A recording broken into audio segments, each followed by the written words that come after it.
Tvoj prvi slalom po prihodu nazaj, kakšni so občutki?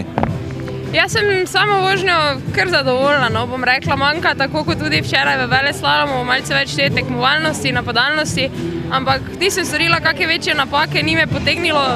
na hrbet ne narediti, kar me dosti krat, tako da sem kar zadovoljna. So pogoji na progi še omogočali smučanje pri tako visoki štartni številki? Ja, za tako visoko štartno številko moraš res zelo dobro iti, ker tudi danes ni zaostanek prav velik, recimo tista, ki je 30, tako da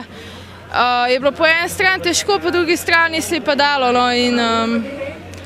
cilj je bil med 30, ampak tega žal nisem dosegla, tako da sem razočarana, no, sigurno.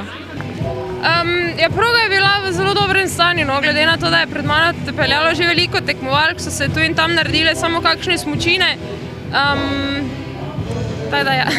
bilo je dobro, no, da zdaj ne vem, če potem še katera slučajno, ja, Lotte za mano je še notri prišla, med 30, se pravi, so bili pogoji z dovolj dobro vožnjo dobri. Je bila vidljivost, glede na to, da je bilo cel dan oblačno, dobri?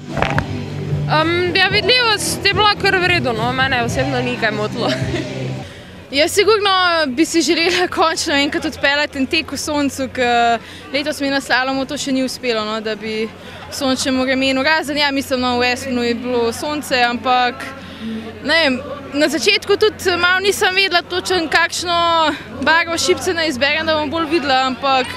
sem se odločila za tako barvo, ki jo uporabljam vedno in, ne vem,